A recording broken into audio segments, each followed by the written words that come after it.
Hello students, I welcome you all to English class.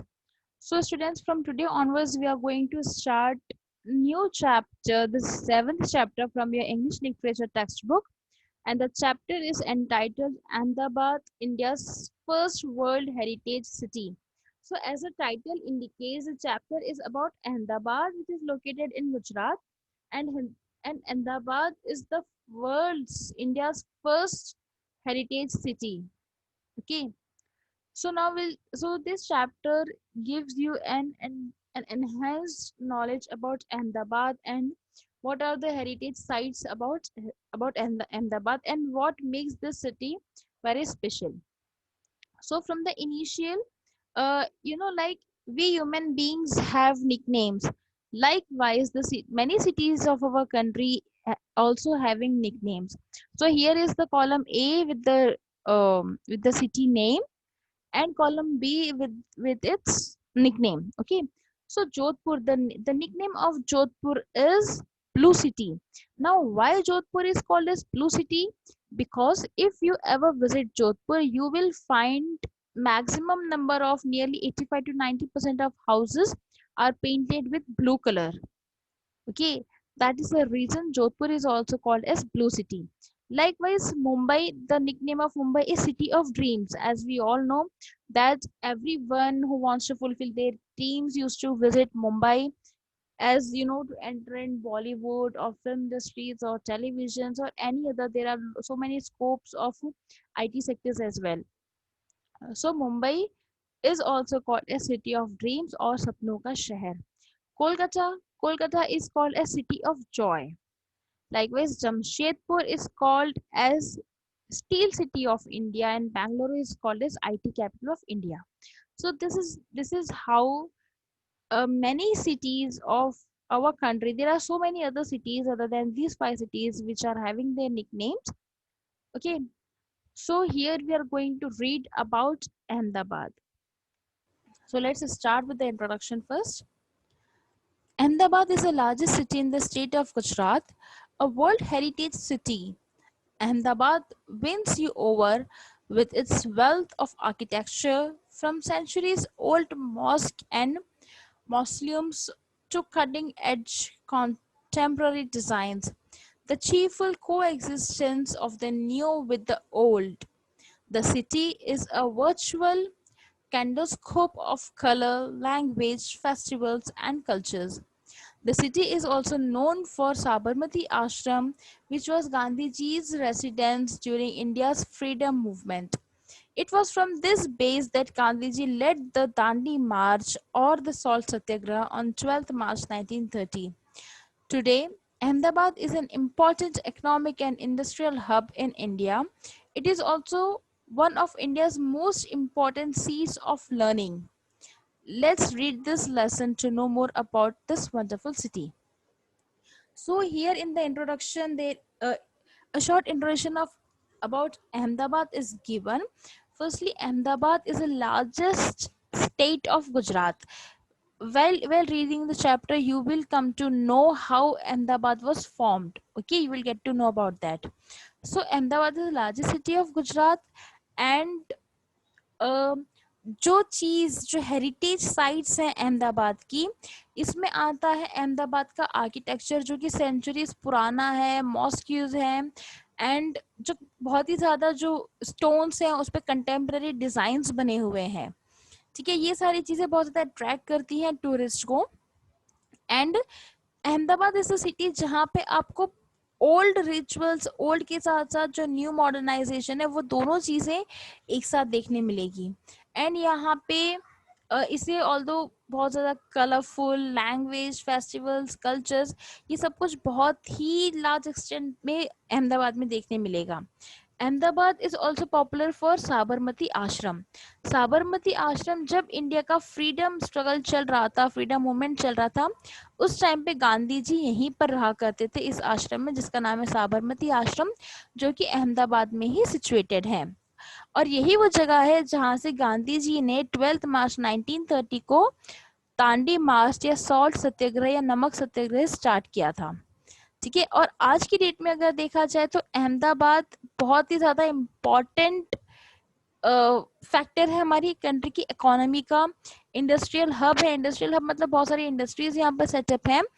And it is India's most important seats of learning. Seats of learning मतलब learning के बहुत सारे scope, educational scope बहुत ज्यादा है अहमदाबाद में। So will just read the chapter and will and get to know more about this wonderful city called Ahmedabad. Ahmedabad, the largest city in the states of Gujarat, is the first World Heritage City of India. It is located in Western India on the banks of Sabarmati River. The city from its establishment served as political as well as economic capital of the region. The earliest settlement can be recorded around the 12th century under the rule of Chalukya dynasty. The present city was founded on 26th February 1411 by Ahmad Shah, one of the Gujarat Sultanate, and declared it as a new capital on 4th March 1411. सो ना अहमदाबाद जो है गुजरात की सबसे सबसे बड़ी city है गुजरात का, और वर्ल्ड का सबसे फर्स्ट हेरिटेज सिटी भी अहमदाबाद है। अहमदाबाद लोकेटेड है वेस्टर्न साइड में, वेस्टर्न इंडिया में, साबरमती रिवर के पास, on the banks of Sabarmati river. And जब से सिटी स्टैब्लिश हुई है तब से ही ये इकोनॉमिक कैपिटल रहा है इस रीजन का। दैट इज जो गुजरात की सबसे ज्यादा इकोनॉमी होती है, सबसे ज्यादा इनकम होती है, कमाई होती है, वो अहमदाबाद से होती है। ठीक है। नाउ इनिशियली 12th सेंचुरी में अहमदाबाद सिटी को सेटल किया जा रहा था चौलकिया डायनेस्टी में, और जो प्रेजेंट सिटी है अहमदाबाद, इसे फाइनली फाउंड किया था अहमद शाह वन, जो कि गुजरात के सल्तनत रहे हैं। 26 फरवरी 1411 में इन्होंने इसे फाउंड किया था, और 4 मार्च 1411 को फाइनली गुजरात को, अहमदाबाद को गुजरात का कैपिटल डिक्लेयर कर दिया गया था। ठीक है। सो इसे फाउंड किया गया था 26 फेब को, और 4 मार्च को इसे कैपिटल डिक्लेयर कर दिया गया था।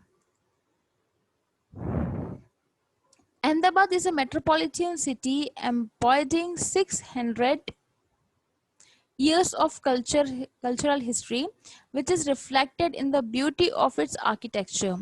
The city progressed under political stability, and when the British East India Company established control there, the city further renewed its growth when it gained political freedom and establishment of municipality and opening of the railway under British rule 1857 to 1947.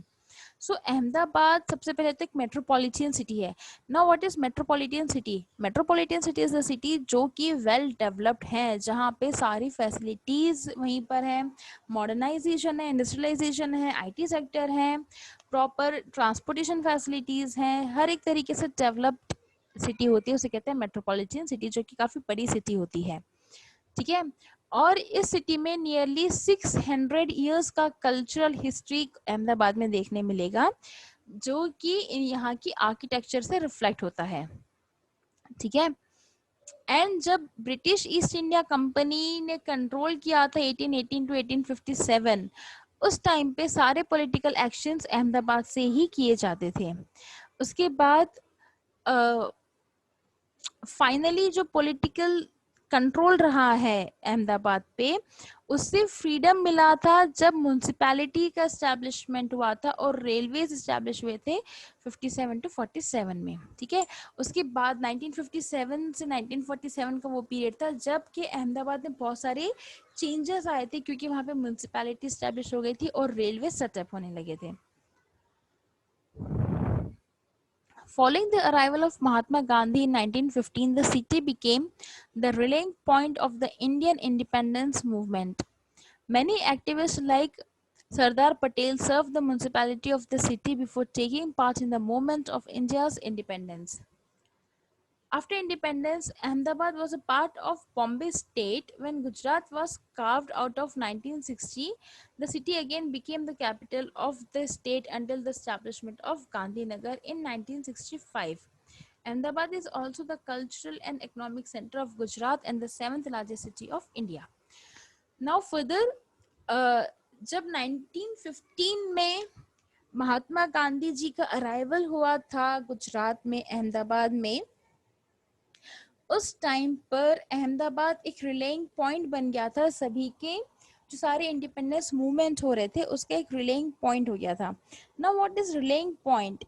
एक ऐसा place कि relying point means a place जो कि एक symbol हो गया है, जो भी पॉइंट ऑफ अट्रैक्शन, ये सबको पता है कि ये वो जगह है जहाँ से हमें अपना इंडिपेंडेंस मूवमेंट करना है, that is relaying point. Okay, so जो भी इंडिया के इंडिपेंडेंस के जो मूवमेंट हो रहे थे वो सब कुछ यहीं से स्टार्ट हो रहे थे। और बहुत सारे एक्टिविस्ट जैसे कि सरदार पटेल हैं, उन्होंने भी अहमदाबाद की म्यूनसिपैलिटी के लिए अपने सर्विस दी है, ठीक है। एंड ये बहुत ही इंपॉर्टेंट मेजर रोल प्ले किया है इंडिया के इंडिपेंडेंस में। नाउ इंडिपेंडेंस मिलने के बाद, ठीक है, इंडिपेंडेंस मिलने के बाद अभी तक तो हम ये देखते आए हैं कि अहमदाबाद गुजरात का कैपिटल है, ठीक है, जो कि 1411 से है। ओके, एंड इंडिपेंडेंस मिलने के बाद जब स्टेट्स को डिवाइड किया जा रहा था उस टाइम पे ये देखा गया था कि अहमदाबाद बॉम्बे का पार्ट बन गया था, ठीक है, क्योंकि बॉम्बे अहमदाबाद पास पास ही है। बॉम्बे जो अहमदाबाद जो है बॉम्बे का पार्ट बन गया था, लेकिन जब दोबारा से स्टेट डिवाइड्स हुए थे, स्टेट डिवीजन हुआ था, ठीक है, जिसे हमारी कंट्री में division of states on the basis of linguistic या ऑन लिंग्विस्टिक बेसिस, ठीक है। जो हमारी कंट्री का जो स्टेट्स डिवीजन है, पहले अभी जो हम देखते हैं स्टेट्स, पहले ये स्टेट्स नहीं थे इंडिपेंडेंस के दौरान, उसके पहले ये स्टेट्स नहीं थे, ये सारे स्टेट्स बाद में बनाए गए हैं, ठीक है। इसकी भी एक लॉन्ग हिस्ट्री है जो आप आपकी फर्दर 9th-10th क्लासेस में अपने हिस्ट्री चैप्टर में आप पढ़ेंगे। सो जब इंडिपेंडेंस के बाद अहमदाबाद बॉम्बे का पार्ट बन गया था, उसके बाद जब गुजरात बनाया जा रहा था, गुजरात स्टेट बनाया जा रहा था, उस टाइम पे दोबारा से अहमदाबाद को गुजरात में शिफ्ट कर दिया गया था, ठीक है, इन 1960। और उसके बाद से दोबारा से अहमदाबाद कुछ समय तक गुजरात का कैपिटल रहा, ठीक है, अंटिल 1965 में गांधीनगर को स्टैब्लिश कर दिया गया। इसके बाद से गांधीनगर गुजरात का कैपिटल बना और उसके पहले तक अहमदाबाद ही गुजरात का कैपिटल बन गया था, ठीक है। और अहमदाबाद जो है कल्चरल और इकोनॉमिक सेंटर है गुजरात का, और इंडिया की 7th लार्जेस्ट सिटी है अहमदाबाद। ओके,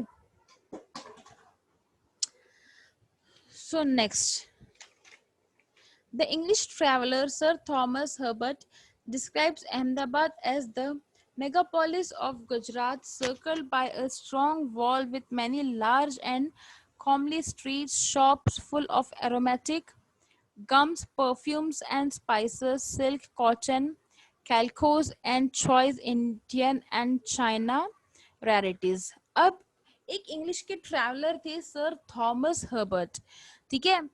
उस दौरान बहुत सारे ऐसे इंग्लिश राइटर्स थे वो जो हमारी कंट्री में आते थे, हमारी कंट्री के बारे में लिखा करते थे बहुत कुछ। उसी में ही एक रहे सर थॉमस, इन्होंने अहमदाबाद के बारे में लिखा था the Megapolis of Gujarat. Megapolis मतलब बहुत ही लार्ज सिटी, ठीक है, जैसे कि हमने कहा metropolitan, that is large city, ऐसी सिटी जिसके अंदर कुछ सेवरल टाउन्स आ जाते हैं, ठीक है।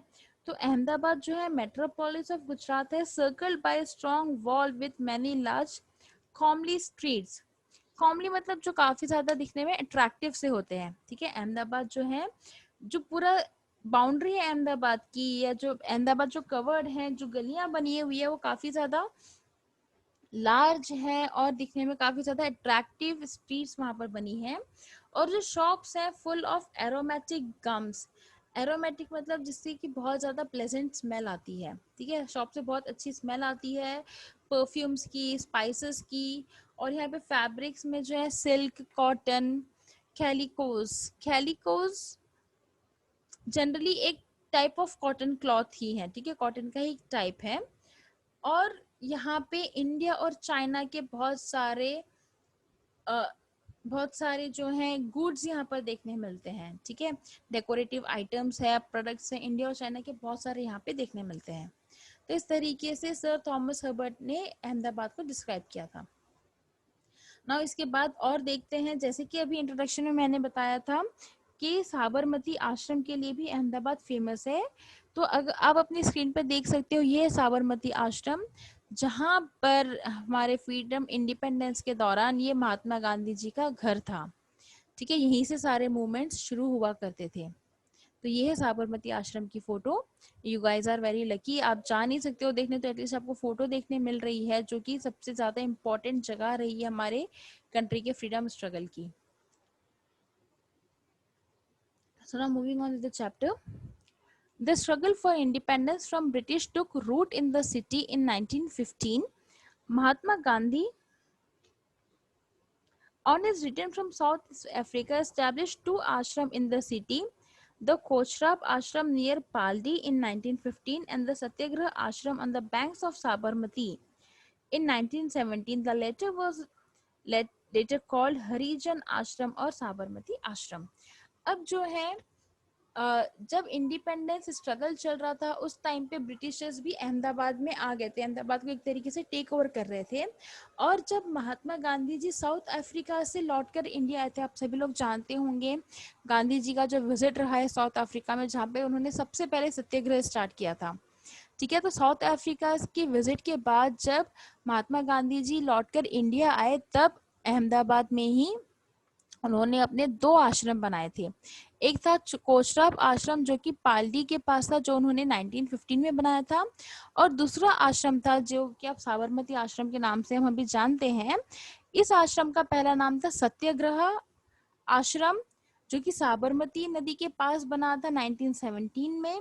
और इसी आश्रम को बाद में हरिजन आश्रम कहा गया था, और फिर साबरमती आश्रम। तो ये सारे एक ही नाम है, सत्याग्रह आश्रम, साबरमती आश्रम या हरिजन आश्रम। ये तीनों नाम इसी एक जगह के हैं। तो आपको क्वेश्चन आंसर में ये चीज पूछ सकती है, तो आपको यही आंसर लिखना है। ठीक है, कि सत्याग्रह आश्रम का बाद में क्या नाम बन गया था। ओके, सो महात्मा गांधी जी ने दो आश्रम बनाए थे, एक था कोचराब आश्रम, दूसरा था, अब साबरमती आश्रम आज इतना पॉपुलर है, लेकिन जब ये आश्रम बनाया गया था तब 1917 में इसे सत्याग्रह आश्रम रखा गया था, क्योंकि यहीं से सत्याग्रह की शुरुआत हुई थी। उसके बाद इसे हरिजन आश्रम बनाया गया था। हरिजन नाम क्यों रखा गया?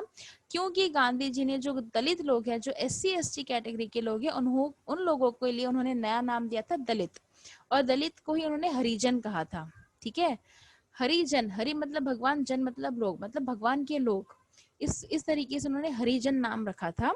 और इस आश्रम का नाम हरिजन बना, या बाद में साबरमती आश्रम इसका रखा गया था। Gandhi ji started the salt satyagraha in 1930 and he and many followers marched from his ashram to the coastal village of Dandi, Gujarat, to protest against the British imposing the tax on salt. Before he left the ashram, he vowed not to return to ashram until India became independent. अब जो है, हम सब जानते हैं salt सत्याग्रह के बारे में। तो गांधी जी ने 1930 उन्होंने सॉल्ट सत्याग्रह शुरू किया था। वो इसी आश्रम से उन्होंने शुरू किया था, जहां पर वो इस आश्रम से लेकर के गुजरात का जो कोस्टल एरिया है, ठीक है, कोस्टल एरिया मतलब समुद्र के पास वाला जो जगह है जिसका नाम है दांडी, वहां तक ये पैदल गए थे। और बहुत सारे लोग इन्हें फॉलो कर रहे थे। गुजरात से लेकर के दांडी तक का जो भी, साबरमती आश्रम से लेकर के दांडी तक रास्ते में जितने भी गांव आ रहे थे, जितने भी लोग आ रहे थे, वहां गांधी जी सबको अपना प्रवचन दे रहे थे सत्याग्रह करने के लिए, उन्हें मोटिवेट कर रहे थे। और दूर दूर से लोग आते थे महात्मा गांधी जी को सुनने के लिए। ठीक है, और ये क्यों शुरू हुआ था, क्यों दांडी मार्च किया था? क्योंकि ब्रिटिशर्स ने सॉल्ट पर टैक्स लगा दिए थे। वो टैक्स इतना ज्यादा था कि हर कोई इंसान वो नहीं खरीद पा रहा था। और सॉल्ट एक बेसिक रिक्वायरमेंट की चीज होती है, जो अमीर गरीब हर कोई खाता है, लेकिन उस पर इतना ज्यादा टैक्स लगने से बहुत ज्यादा एक्सपेंसिव हो गया था। और उस टैक्स को हटाने के लिए गांधी जी ने सॉल्ट मार्च किया, क्योंकि सॉल्ट बनाने का अधिकार से ब्रिटिशर्स के पास था। और Gandhi ji civil disobedience movement start करने वाले थे। इट मींस कि वो रूल्स को ब्रेक करेंगे। तो वहां जाकर, दांडी जाकर, वहां पर उन्होंने समुद्र के पानी से नमक बनाया। इस तरीके से उन्होंने सॉल्ट लॉ को तोड़ा था। ठीक है, और जब वो ये आश्रम छोड़कर जा रहे थे दांडी मार्च करने के लिए, तब उन्होंने एक कसम खाई थी कि जब तक भारत को आज़ादी नहीं मिलेगी, इंडिया इंडिपेंडेंट नहीं होगा, तब तक वो लौट के इस आश्रम में कभी नहीं आएंगे। ठीक है, By 1960, Ahmedabad had become a metropolis with a population of slightly under half a million people. अब 1960 आते आते अहमदाबाद जो है मेट्रोपोलिस बन गया था. मेट्रोपोलिस मतलब जो कैपिटल सिटी, ठीक है. और इसकी जो पॉपुलेशन थी वो थी nearly half million people. Okay, so ये रहा है अहमदाबाद की का कल्चर है, अहमदाबाद की हिस्ट्री के बारे में. अब इसके आगे अहमदाबाद की जो प्रेजेंट इकोनॉमिक कंडीशन है, जो टूरिस्ट के इंटरेस्टिंग प्लेसेस हैं, इन सब के बारे में हम अपने नेक्स्ट क्लास में पढ़ेंगे.